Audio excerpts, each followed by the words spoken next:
परम पूज्य गुरुदेव और वंदनीय माता जी की चरणों में कोटि कोटि प्रणाम। आप सभी को प्रणाम। पुस्तक सर्वतोमुखी उन्नति, जिसमें हमने कल सुना उन्नति के लिए प्रयत्न और परिश्रम की आवश्यकता। कल हमने सुना ऋषि मुनियों का जीवन तपस्यामय होता था। वे तपश्चर्या की साधना में पर्याप्त समय लगाते थे। विद्या से भी अधिक, ज्ञान से भी अधिक तपस्या को महत्व दिया जाता था, क्योंकि विद्या और ज्ञान से मस्तिष्क का विकास तो होता है, पर वह चेतना उत्पन्न नहीं होती जिसके द्वारा उस मस्तिष्क के विकास को कार्य रूप में परिणत किया जा सके, जीवन व्यवहार में लाया जा सके। जिसे कठोर परिश्रम का आभास है, वह भी अपने उन्नतिशील विचारों के अनुसार आचरण कर सकता है। अब आगे सुनेंगे।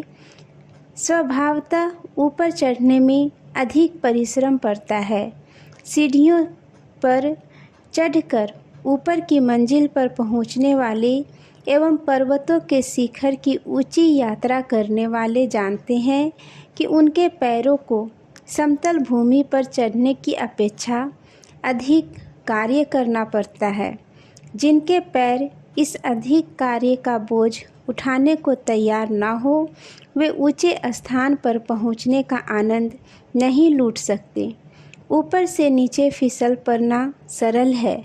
200 फीट ऊंची दीवार पर से कोई व्यक्ति गिरे तो 2-4 सेकंड में ही बिना हाथ पैर हिलाए उस रास्ते को पार करके जीवन पर आ गिरेगा, परंतु उतनी ऊंचाई पर चढ़ने के लिए काफ़ी मेहनत करनी पड़ेगी। जीवन को अवनति के गड्ढे में पटक देने वाले कुविचार आसानी से क्रिया रूप में आ जाते हैं, पर ऊंचे उठाने वाले उन्नति की ओर ले जाने वाले मार्ग पर चलने में काफ़ी प्रयत्न और परिश्रम करना पड़ता है। बाधाओं से काफ़ी संघर्ष लेना पड़ता है, तब कहीं जाकर सफलता मिलती है। इसलिए ऊंचा चढ़ने की साधना का तपश्चर्या से अनन्य संबंध है। जिसमें तप करने की वृत्ति नहीं, उसके लिए आत्मिक या भौतिक, भीतरी या बाहरी किसी प्रकार की उन्नति करना कठिन है। पुराने समय में आज की तरह बालकों को अनावश्यक लाड़ दुलार में रखकर बर्बाद नहीं किया जाता था, वरन थोड़ा सा वयस्क होते ही गुरुओं की संरक्षण में तपस्या का कठोर जीवन बिताते हुए विद्या अध्ययन करने के लिए भेज दिया जाता था।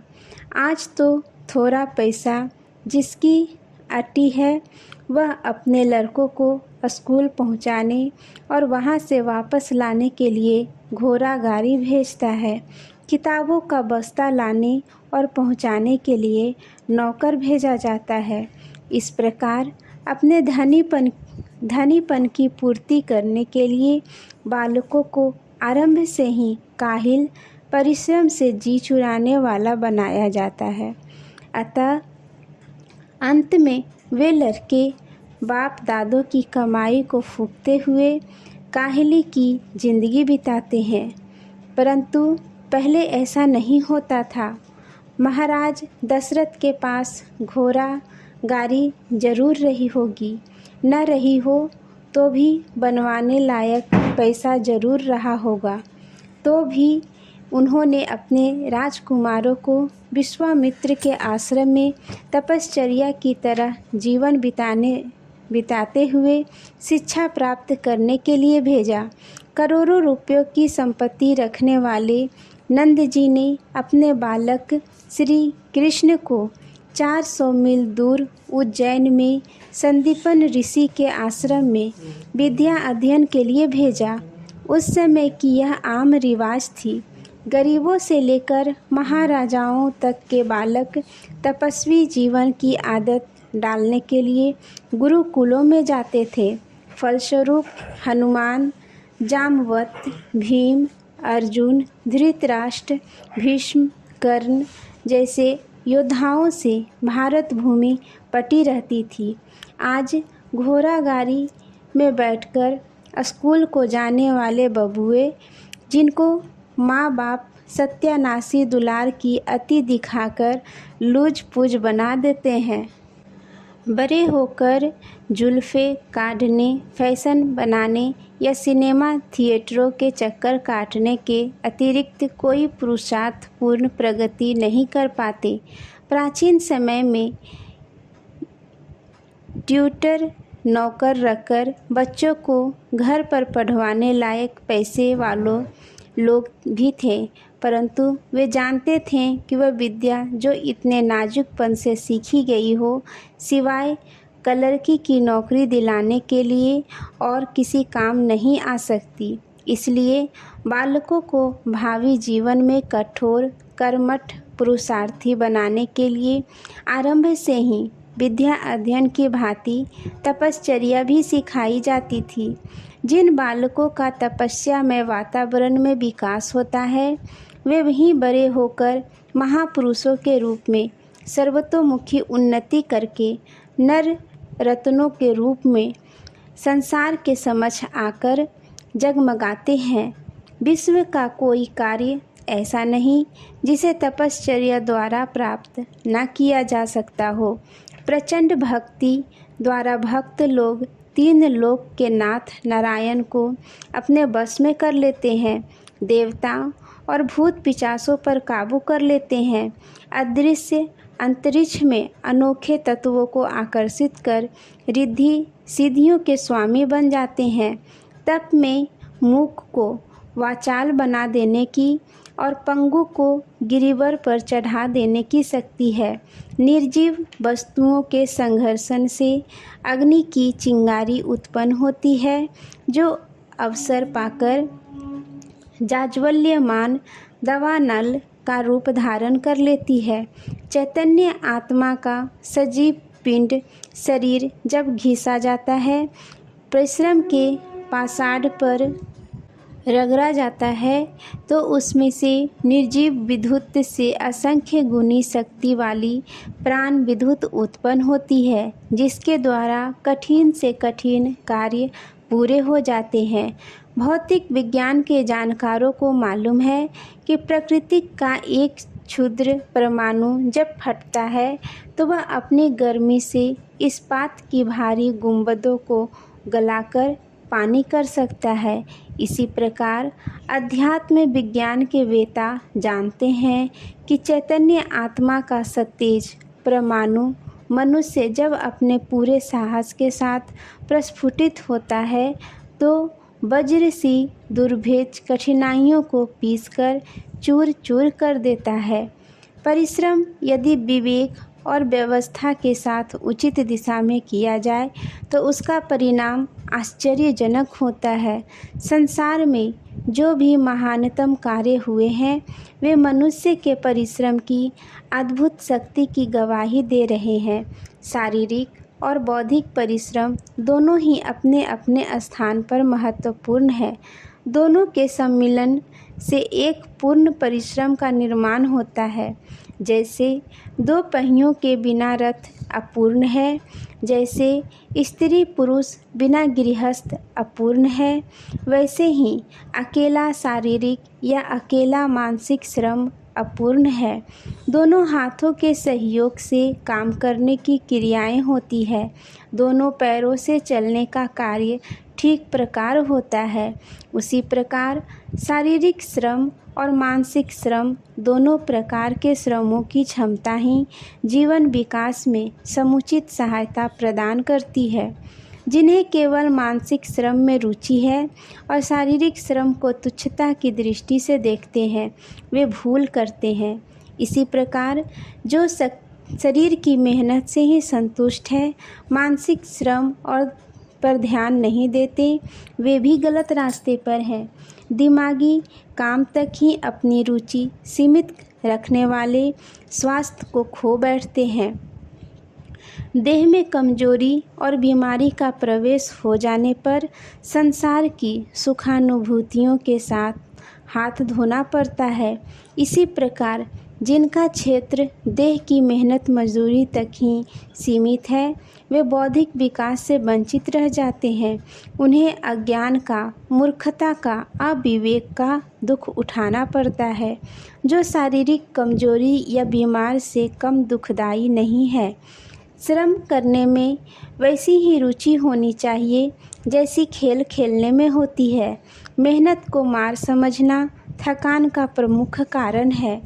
विवाह शादी की खुशी के दिनों में लोग दिन रात काम में लगे रहते हैं, पर ऐसा कुछ नहीं मालूम पड़ता कि उनके सिर पर पहाड़ रखा हुआ हो। गेंद खेलने में खिलाड़ियों को काफ़ी भाग दौड़ करना पड़ता है, पर उसकी थकान नहीं आती। कारण यह है कि खेलने में, शादी ब्याह की धूमधाम में मन एक प्रकार का रस लेता रहता है। इसी प्रकार अन्य कामों में भी यदि अपनी रुचि का ऐसा ही समावेश कर दिया जाए तो थकान ना आवेगी और न जी उबेगा। काम को कर्तव्य समझकर करना चाहिए। काम करना स्वयं एक आनंद है। उस आनंद के रसास्वादन की अपनी आदत डालनी चाहिए।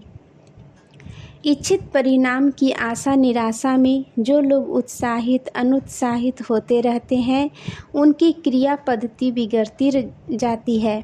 कई बार वे निराश के कारण नियत काम को छोड़ बैठते हैं और कई बार सफलता की खुशी के मारे हाथ पांव फूल जाते हैं। अध्यात्म शास्त्र के गीता आदि ग्रंथों में आसक्ति छोड़कर कर्तव्य भाव से कार्य करके जिस कर्म योग का उपदेश दिया है, वह कर्म को कर्तव्य समझकर परिश्रम में ही रस लेने की शिक्षा है। इस पद्धति से काम करने वालों का आनंद और उत्साह कभी मंद नहीं पड़ता, न कभी थकान आती है और न जी उबता है। काम को खेल समझते हुए उसे अपना अभ्यास बढ़ाने की एक शिक्षा, एक माध्यम मानते हुए करने की आदत बहुत उपयोगी है। जैसे चित्रकला का विद्यार्थी अपनी सुरुचि को एकत्र करके अपने चित्र को अधिकाधिक सुंदर बनाने के लिए एकाग्रता पूर्वक प्रयत्न करता है और अच्छा चित्र न बनने पर भी अपने प्रयत्न काल के अभ्यास रस से बहुत आनंद उपलब्ध करता है और बार बार नए नए चित्र बनाते बनाते अपनी योग्यता बढ़ाता हुआ एक दिन कुशल चित्रकार बन जाता है। उसी प्रकार हमें हर काम को एक चित्र समझकर अपने आत्मानंद के लिए उसे अधिक से अधिक सुंदर बनाने का रुचिपूर्वक प्रयत्न करना चाहिए। जब ये साधना आदत के रूप में आ जाती है तो मनुष्य सच्चा कर्म योगी बन जाता है और प्रति क्षण उस आनंद में सराबोर रहता है जो कर्म योगी को प्राप्त हुआ करता है। परिश्रमी व्यक्ति हर घड़ी सफलता और उन्नति के आनंद से ऊंचे दर्जे के रस का आस्वादन करता रहता है। परिश्रम में अनेकों लाभों का भंडार भरा हुआ है। निरोगता, बलिष्ठता, दीर्घ जीवन, प्रफुल्लता, गाढ़ निद्रा, चैतन्यता, स्फूर्ति, उत्साह, साहस, उत्पादन, बुद्धि वृद्धि, आत्मविश्वास आदि के अनेक आनंददायक तत्वों की बढ़ोतरी होती है। कठिनाइयाँ सरल हो जाती है और दुर्लभ सुलभ बन जाती है। परिश्रम की सीढ़ियों पर पैर धरने वाला मनुष्य लगातार आगे बढ़ता जाता है और एक दिन वह अवृद्ध इतनी अधिक हो जाती है कि उसमें और उसके निठल्ले साथियों में जमीन आसमान का अंतर पड़ जाता है। बड़ों का बड़प्पन, महान पुरुषों की महानता, विद्वानों की विद्वता एवं संपत्तिशालियों की संपदा और कुछ नहीं, केवल उनके परिश्रम का ही दूसरा रूप है। श्रम स्वर्ग का एक ठेला है, उसे जिस सांचे में ढाल दीजिए वैसा ही आभूषण बन जाएगा। जिस भी दिशा में मनुष्य मेहनत करता है उसी दिशा में वह उन्नति कर सकता है। आप किसी भी प्रकार की उन्नति के इच्छुक हों, आकांक्षा, कष्ट, सहन, परिश्रमशीलता के बिना सफलता के दर्शन नहीं कर सकते।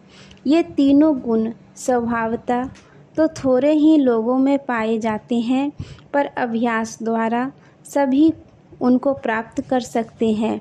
इसलिए यदि आप अपने जीवन को वास्तव में सफल और सार्थक बनाना चाहते हैं, उन्नति के इस मूल मंत्र का ध्यान रखिए।